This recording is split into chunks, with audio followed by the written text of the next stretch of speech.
हम सभी का परम सौभाग्य है जो हमें नित्य प्रति सत्संग, कथा,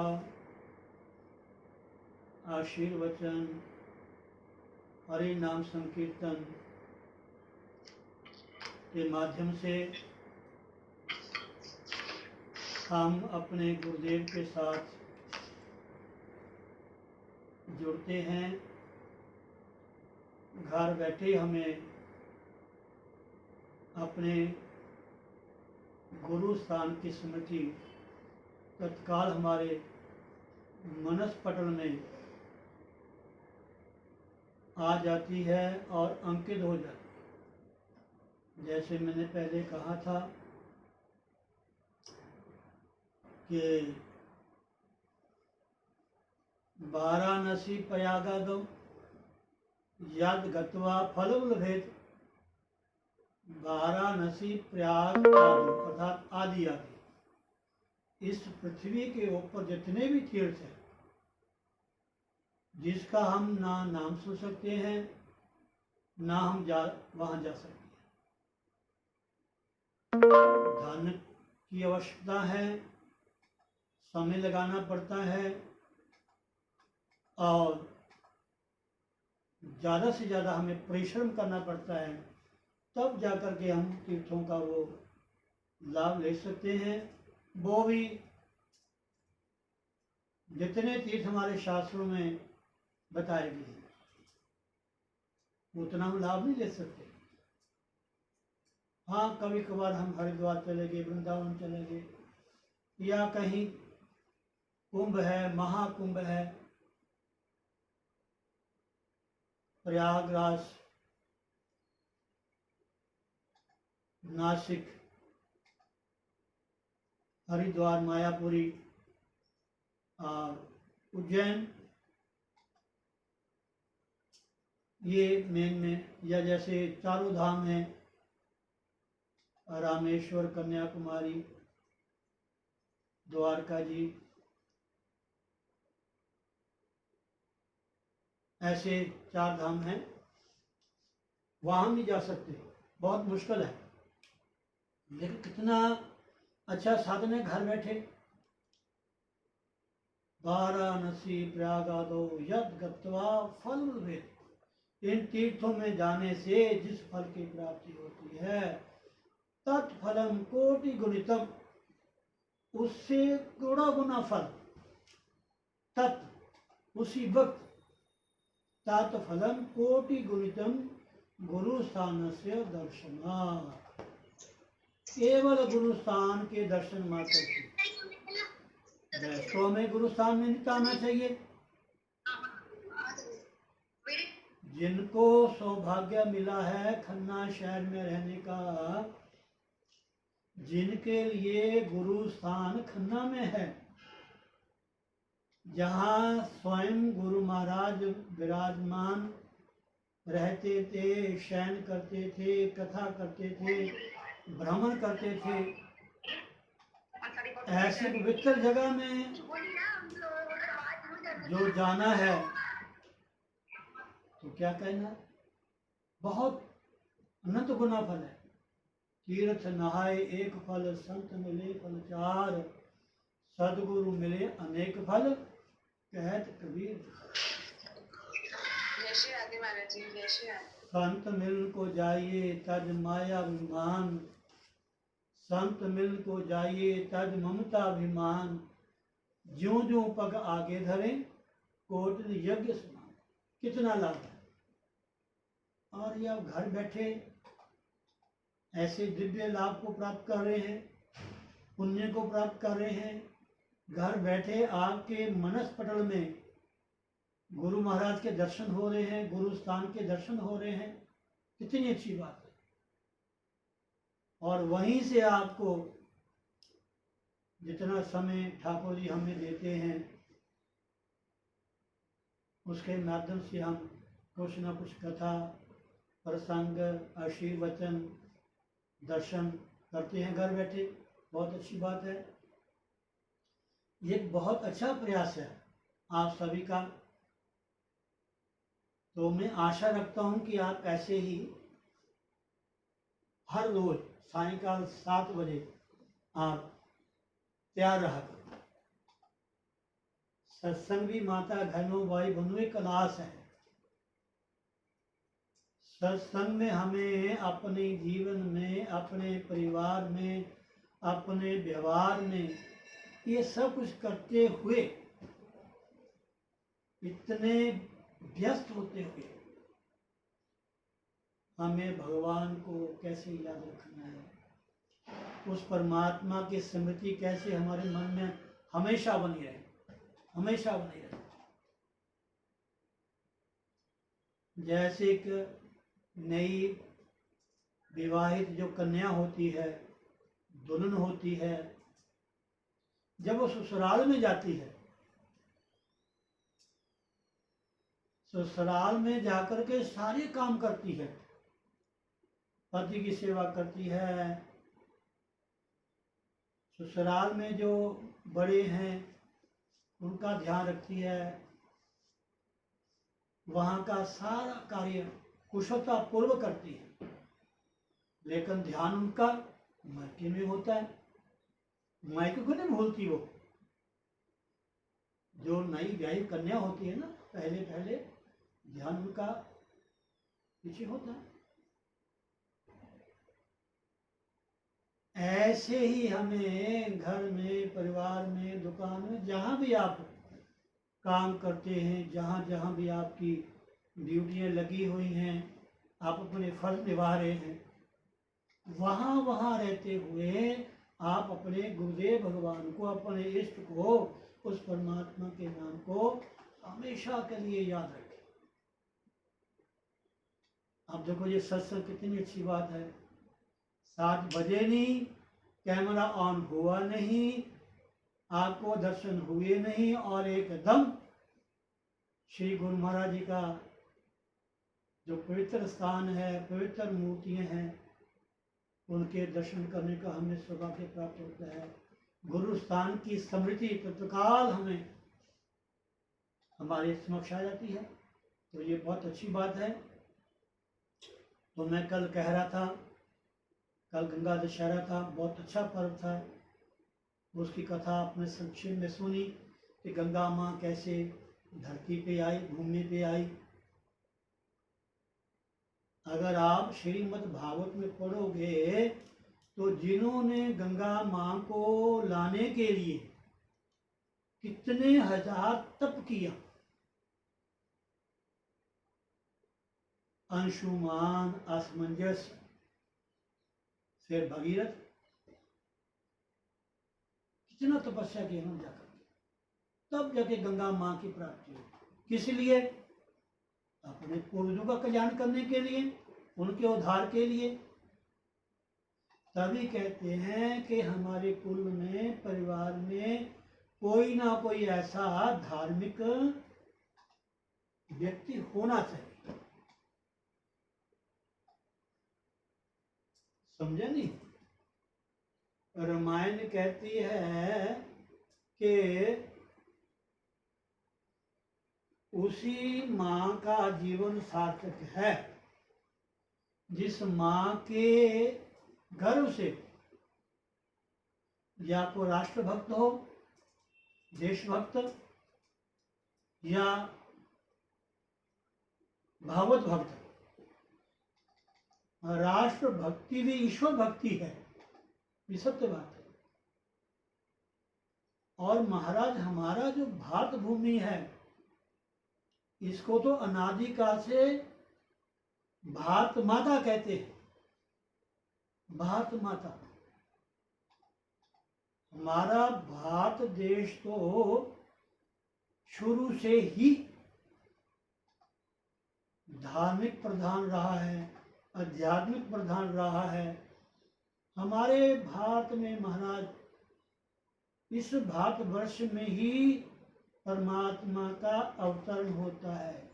इस भारतवर्ष भूमि के ऊपर ही ऐसे ऐसे महापुरुष, ऐसे संत महात्मा, ऐसे ऐसे देवी देवता, ऋषि मुनि, सतियां विद्यमान हैं। ऐसे ऐसे परिवार हैं जिन्होंने भगवान को अपने घर में धारण किया। ऐसी हमारी भाट भूमि, ऐसी भाट भूमि में जन्म लेकर के कोई मनुष्य का चोला, और फिर हमें सत्संग की प्राप्ति हो, अच्छे सद्गुरु मिल जाएं, जिसको बार बार हम सुनते हैं, पढ़ते हैं। कामल गुरु होना चाहिए, पूर्ण गुरु होना चाहिए, वैदिक शास्त्र सम्मत, जो सभी शास्त्रों का ज्ञान रखता हो। तो ये एक थोड़ी सी बात नहीं है, बहुत पुण्य की बात है। तभी रामायण में लिखा है, बड़े भाग मानुष तन पावा, सुर दुर्लभ सदग्रंथ ही गावा, साधन धाम मोक्ष का द्वारा, पाई न जहीं पर लोक संभारा। ये जो मनुष्य का चोला, माता बहनों भाई बंधुओं, जो आप जिसको लेके बैठे हो ना, सारा समय खाने में, पीने में, सोने में, संसारी कार्य में आप लगा देते हो, ये को ऐसे नहीं मिला। भगवान ब्रह्मा जी के जो मानसिक पुत्र थे कर्दम जी, उन्होंने भगवान ब्रह्मा से यही, भागवत में बहुत सुंदर कथा आती है, आप पढ़ना करें। जब ब्रह्मा जी ने कहा कि बेटा आप शादी करो, आप सृष्टि की रचना करो, तो कर्दम ने कहा कि पिताजी, इस मनुष्य जीवन का क्या लक्ष्य है, इसका क्या ध्येय है। तो ब्रह्मा ने कहा बेटा इसका लक्ष्य तो यही है कि भगवान को पाना, ईश्वर को पाना। तो उन्होंने कहा कि पिताजी पहले मैं भगवान को ही पाऊंगा। और भगवान को पाया उन्होंने, और भगवान ने ही कहा कि एक राजा आएंगे कन्या लेकर के, आपने उससे शादी की। और भगवान के कहने से ही कर्दम जी ने शादी की। उनकी धर्म पत्नी देवहूति इतनी विलक्षण, वो दिव्य नारी थी, देवी थी, शक्ति थी। बड़ी सुंदर कथा आती है सुंदर। बिंदुसर में कर्दम ऋषि जी ने अपनी पत्नी सहित स्नान किया।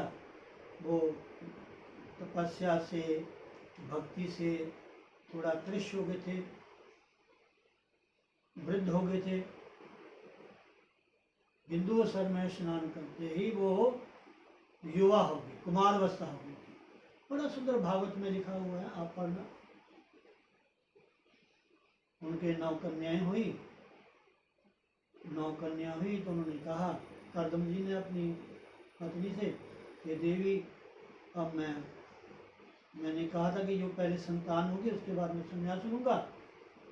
तो देवहूति ने कहा कि प्रभु, आप जैसे तपस्वी पति को पाकर के मेरा कल्याण कैसे होगा, इन कन्या की शादी कौन करेगा। तो वो कन्या, जो 9 कन्याएं थी, उनकी ऋषियों से शादी की। तो फिर भगवान कर्दम जी ने, जो ऋषि थे, उन्होंने अपनी पत्नी से कहा कि देवी, आपके घर में साक्षात परमात्मा भगवान जन्म लेंगे आपके घर से, वो आपको ज्ञान देंगे, आपका कल्याण हो जाता। तो भगवान कपिल देव जी ने माँ देवहूति के गर्भ से जन्म लिया, अवतार लिया। बड़ी सुंदर कथा है। बेटा माँ को उपदेश देता है, बहुत सुंदर कथा है, आप पढ़ना कभी। बहुत अच्छा प्रसंग है, बहुत अच्छा प्रसंग है। तो इसलिए ये हमारी जो भारत भूमि है, इसका बड़ा महत्व है। देखो, वो ही भारत भूमि हमारे अनेकों तीर्थ हैं, अनेकों देवस्थान हैं, अनेकों संत महात्मा, गुरु, पीर, पैगंबर, ऐसे ऐसे महापुरुष हमारी इस धरती पे हुए हैं, जो कि साक्षात उस परम पिता परमात्मा के साथ जुड़े हुए थे, जुड़े रहते थे, आज भी हैं, आज भी इस धरती के ऊपर। ये हमारे भारत भूमि की महत्ता है। जैसे कल आपने गंगा दशहरा के बारे में संक्षेप में कथा सुनी, आज देखो निर्जला काशी है, इसका बड़ा महत्व है। कल मैंने कहा था कि आप इसका विधान ये है कि बिना जल के रहना चाहिए, निर्जला, जल भी ग्रहण नहीं करना। और बहुत ही आपको प्यास लगे, अगर आपको घबराहट हो, परेशानी हो, तो ऐसे आपने, जैसे आप ज्ञान मुद्रा होती है ना, आप बैठते हैं लोग ऐसे ध्यान करने के लिए, ऐसे ही अपना चुल्लू बना लेना, उसमें इतना जल आ जाए, उतना भगवान सूर्य का ध्यान करते हुए या अपने इष्ट का, ठाकुर का ध्यान करते हुए 1-2 बूंदे जल की आप ले सकते हो। अगर पूरा समय व्रत रख सकते हो 24 घंटे, बहुत अच्छी बात है। नहीं, संकल्प ले लीजिए, मैं 1 घंटा संकल्प लेती हूँ, या 2 घंटा, या 4 घंटा, या 6 घंटा, जितना आप निभा सकते हो। जितना समय आज के दिन आप संकल्प लोगे व्रत का, उतना ही आपको महत्व मिलेगा, उतना ही फल मिलेगा। ऐसा हमारे पुराण में लिखा है कि पूरे साल की जो तपस्या है, पूरे साल की जो एकादशी है, उसका फल इस एकादशी के व्रत से ही मिल जाता है। और ऐसा भी लिखे हैं हमारे गुरुजन, कहते हैं कि अगर आप व्रत ना कर सको, इन कथाओं का जो प्रसंग है, महत्व है, उसको श्रवण कीजिए। और एक बात आपकी स्मृति में लाऊं मैं, आप लोग ध्यान नहीं देते, हमारे आश्रम से एक पत्रिका छपती है, आत्म ज्ञानोपदेश। उस आत्म ज्ञानोपदेश के शुरू में ही पहले 2 पेजों में हर महीने की जो 2 एकादशियां, शुक्ल पक्ष और कृष्ण पक्ष की, उन दोनों एकादशी की कथा आती है, आप पढ़ सकते हो। उसको पढ़ने का बड़ा महत्व है महाराज। एकादशी कथा जो प्रसंग है, उसको सुनने का इतना महत्व है ना, आप उसको पढ़ के देखना, आपको पता चलेगा। और साथ में गीता अध्याय है, गीता का अध्याय भी अवश्य आता है नित्य प्रति। हर महीने 2 बार एकादशी मातम, महीने में जो एकादशी आती है वो भी, और साथ में गीता का अध्याय। आप घर बैठे इसका लाभ उठा सकते हो। इतनी सुंदर कथाएं हैं आत्मज्ञानोपदेश में महाराज, अगर आप पढ़ोगे तो आप हैरान हो जाओगे। घर बैठे आपको सत्संग का लाभ मिल सकता है, घर बैठे। ऐसी दिव्य कथा है महाराज। इसलिए तो आज एकादशी आपको मैं संक्षेप में बता दूं, हमारे निर्जला काशी के महात्म में ऐसी कथा आती है। भगवान व्यास जी ने जब एक काशी का समय, द्वापर के समय की बात है, 5 पांडव साथ में थे, उन्होंने पूछा कि महाराज कोई ऐसा सरल साधन, ऐसा कोई व्रत, ऐसा कोई उपवास, ऐसा कोई सत्य कार्य हमें बताएं जिससे हमें पूरे साल के जो पुण्य कर्म हैं उस ये फल की प्राप्ति हो जाए। तो बाकी तो चारों भाई जो 5 थे ना, चारों, अर्जुन भी, धर्मायुष्ठिर भी, नकुल भी, सहदेव भी, द्रौपदी जी, माँ कुंती, ये सब एकादशी व्रत रखते थे। लेकिन भीमसेन जो थे वो हर बार हर एकादशी व्रत नहीं रख सकते। उनमें ये कारण था कि उनके पेट में अग्नि थी, वृक नाम, इसलिए भूखे नहीं रह सकते थे। तो जब उन्होंने एकादशी का महत्व सुना, उसके बारे में सुना, तो हम देखो ना, हम लोग गृहस्थी हैं, आप लोग नहीं ध्यान देते। गर्ग संहिता में और ग्रंथों में आप जब एकादशी के बारे में सुनोगे पढ़ोगे तो आप हैरान रह जाओगे। हमारे भारत के संत थे जो कि ब्रह्म मुरली चलाते थे।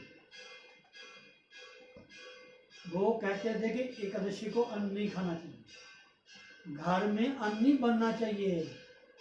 वो तो कथा में ऐसे कहते थे कि माता बहनों जब एकादशी हो तो घर में कोई लड़ाई का बहाना बना लो कि आज खाना नहीं बनेगा। और ऐसा हमारे ग्रंथों में लिखा है एकादशी को अन्न में पाप का निवास होता है। जो स्वस्थ हैं, समर्थ हैं, जो अन्न को छोड़ करके एक समय फलाहार ले सकते हैं, दूध ले सकते हैं, उनको व्रत अवश्य रखना चाहिए। एकादशी निष्काम बात है, इसको इच्छा रखते नहीं है। और गृहस्थ के लिए ये तो बहुत जरूरी है। सत्संग, कथा, कीर्तन, उपवास, तीर्थों का सेवन, दान पुण्य, यज्ञ इत्यादि सत्कार्य करने, कथा सुननी, कथा का आयोजन करवाना। जो समर्थ लोग हैं, धनाढ्य लोग हैं, साधन संपन्न हैं, उनके लिए ये बहुत आवश्यक है कि हम जितना ज़्यादा हो सके अच्छे कार्य करें, ताकि हमारे समाज को उसका कोई लाभ मिल सके। इन कथाओं को सुनने का बड़ा महत्व है, सत्संग करने का बड़ा महत्व है। तो भीमसेन ने कहा कि महाराज मुझे तो कोई ऐसा व्रत बताओ कि साल में एक बार कर सकूं, बस मैं हर महीने नहीं कर सकता, महीने में 2 काशियाँ होती हैं, मैं कैसे करूँगा। वैसे तो साल में 24 काशियाँ होती हैं, लेकिन अब जो पुरुषोत्तम मास होता है उसमें 2 अलग से हो जाती हैं काशी, 26 हो जाती हैं। तो उन्होंने कहा कि मुझे कोई ऐसा व्रत बताइए, उपवास बताइए जो मैं साल में एक बार कर सकूँ। तो भगवान व्यास जी ने कहा कि आप निर्जला काशी है, इसको आप कर लो। तो भीमसेन ने ये काशी की, इसको भीमसेन काशी भी कहते हैं, पांडव एकादशी भी कहते हैं, निर्जला भी कहते हैं, निमानी एकादशी भी कहते हैं, और भी एकादशी के नाम है। तो हर एकादशी का उतना ही महत्व है। तो इसलिए बहुत अच्छी बात है। और ये मैं बार बार इन बातों को रिपीट करता हूँ कि आप जो गुरु ने आपको नाम दिया है, आज मैं पहले आपको कहना सुनाना डालना भूल गया। ध्यान मूलम गुरुर्मूर्ति। सबसे पहले आपने ध्यान करना है अपने गुरुदेव। गुरु ब्रह्मा गुरु विष्णु गुरुदेवो महेश्वर, गुरु साक्षात परब्रह्म तस्मै श्री गुरुवे नमः। गुरु का ध्यान करने से सबका ध्यान हो जाता है। ये सत्य बात है। ध्यान मूलम गुरु मूर्ति, पूजा मूलम गुरु पदम, मंत्र मूलम गुरु वाक्य, मोक्ष मूलम गुरु कृपा। जो गुरु का शब्द है, जो गुरु का वाक है, हमने कहीं एक बार आपको कथा सुनाई थी ना कि कोई किसान था, जिम्मेदार था जी, उनके गांव में महात्मा आए तो उन्होंने संतों से कहा कि महाराज मुझे कुछ ज्ञान दे दीजिए। जी वो बेचारा अपना खेती बाड़ी का काम करता किसान का। तो संतों ने कहा कि आप पूर्णमासी को हमारे वहाँ सत्संग होता आश्रम में, आप वहाँ आ जाना। बोला वाला जिम्मेदार था, गांव में रहने वाला, इतना उसको जानकारी नहीं थी, वो भूल गया, उसको ध्यान नहीं रहा, भूल गया वो। कई संतों ने पूर्णमासी को मुझे डेरे में बुलाया था, आश्रम में बुलाया था, कि वहाँ आपको ज्ञान देंगे, उपदेश देंगे। तो पूर्णमासी का दिन था, बज गए 12-1, एकदम उसको याद आया। हल चला रहा था वो, कोई बीज बो रहा था, खेत में पानी था, आधे पिछले कपड़े पहने हुए थे, पानी से मिट्टी से हाथ पैर घुटनों तक उसका मिट्टी लगी हुई थी। एकदम याद आया, हाथ छोड़ा और भागा गया आश्रम में। तो वहाँ कोई पर्व सत्संग हो रहा था, संगत काल बैठी हुई थी, गिले पैर, मिट्टी लगी हुई, हाथ पैर उसके लिबड़े हुए, तो भागा गया।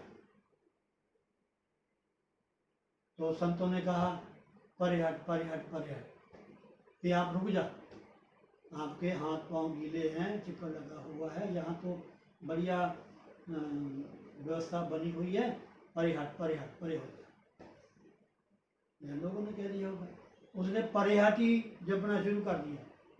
परे हट कहने से उनको भगवान मिलते। मंत्र मूलम गुरु वाक्य। वाल्मीकि ने राम कहा, राम राम जब नारद मुनि जी ने, ऋषि नारद मुनि ने ऋषि वाल्मीकि जी को, उस समय की बात है, राम मंत्र दिया,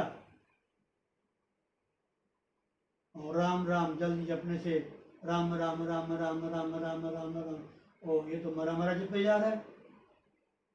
अब गुरु जी उनको बता के चले गए, तो गुरु जी कहाँ मिले। उसने कहा क्या करूं, ये तो गलत हो रहा है, ये तो राम की जगह मरा जप रहा है। उसने उल्टा जपना शुरू कर दिया। पहले जपता रहा राम राम राम राम राम राम राम राम राम राम राम राम राम राम, और ये मरा मरा जपते जाएगा। उसने उल्टा जपना शुरू कर दिया, मराम राम राम राम, जब मरा मरा जपता था राम राम हो गया।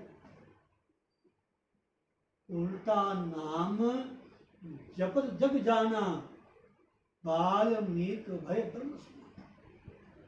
गुरु वाक्य है, विश्वास है, भागवत में भी लिखा हुआ है।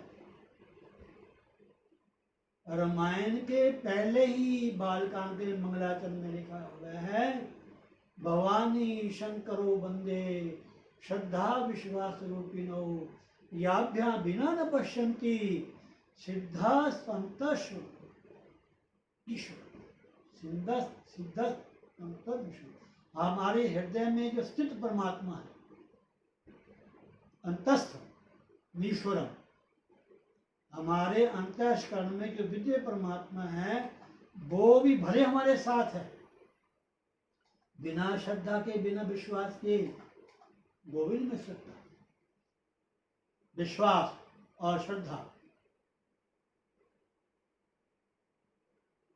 भगवान शिव जो हैं वो साक्षात विश्वास की मूर्ति है, और माँ भगवती पार्वती वो श्रद्धा का स्वरूप है। जिनके भीतर, जिनके मन में, जिनके जीवन में श्रद्धा नहीं है, चाहे वो माँ है, चाहे वो पिता है, चाहे वो गुरु है, कोई बड़े हैं, अगर हम उनका आदर करते हैं तो हमें लाभ होता है। सत्य बात है ऐसी। हमारे पुराणों में, हमारे वेदों में, हमारे उपनिषदों में, हमारे ग्रंथों में, हमारे महापुरुषों ने अपने मुखार से बहुत सारे ऐसे कथा प्रसंग हमें श्रवण कराए हैं, जिसको सुनने से हम घर बैठे ही भगवान की भक्ति कर सकते हैं। मंदिर, धार्मिक स्थान जो भी हैं, वो तो घर से वहां जाना पड़ता है। घर में अपने व्यवहार को शुद्ध रखो, देखना अच्छा, सुनना अच्छा, बोलना अच्छा, ऐसी बानी बोलिए मन का पाप खोए, और को शीतल करे, आप भी शीतल हो। मीठा बोलन नव चलन, मीठा बोलन नव नीमा, मीठा बोल निव चरण, हथों भी कुछ दे, रब तिना दे बुकली, बात ढूंढ के आगे। महाभारत का सूत्र है महाराज, बहुत सुंदर। कई लोग कहते हैं कि हम तो सच बोलते हैं, किसी को बुरा लगे चाहे अच्छा लगे, लेकिन शास्त्र कहते हैं सत्यम ब्रूयात से प्रिय ब्रूयात। अगर आपने सच बोलना है तो सच ऐसा उनकी दूसरे को प्रिय लगे, ऐसा सच ना हो कि किसी को बुरा लगे। हाँ जी मैं तो सच बोलता हूँ, चाहे किसी को अच्छा लगे चाहे ना लगे, वो सच कहेगा। किसी के दिल को ठेस लगे, दुख हो, ना ना ना, सच वो हो जो प्रिय हो। सत्यम ब्रूयात से प्रिय ब्रूयात। सच आपका ऐसा होना चाहिए दूसरे को मीठा लगे, बस। सामने वाला कैसा हो, भले शत्रु है चाहे मित्र है, अपना है जो पराया है, बड़ा है या छोटा है। तो ये बहुत सारी हमारी कथाएं हैं धार्मिक पुराणों में लिखी हुई हैं, अपने जीवन जीने के लिए, परिवार में रहने के लिए, व्यवहार में रहने के लिए, समझे नहीं। व्यवहार से ही परमार्थ बनता है, समझे नहीं। व्यवहार कुशल होइए। आप दफ्तर में हैं, आप दुकान में हैं, आप घर में हैं, आप किसी के पास बैठे हुए हैं, किसी भी के समूह में बैठे हुए हैं, आपका व्यवहार बिल्कुल मीठा होना चाहिए, ठीक है जी। तो इसलिए बहुत अच्छी बात है। मैं आपको शुभकामना देता हूँ, शिवाता हूँ। 1-2 मिनट के लिए हरि नाम संकीर्तन कर लें, उसके बाद जय श्री राधे। बोलो सतगुरुदेव महाराज की जय। श्री कृष्ण गोविंद हरे मुरारी, हे नाथ नारायण वासुदेव। श्री कृष्ण गोविंद हरे मुरारी, हे नाथ नारायण वासुदेव। श्री कृष्ण गोविंद हरे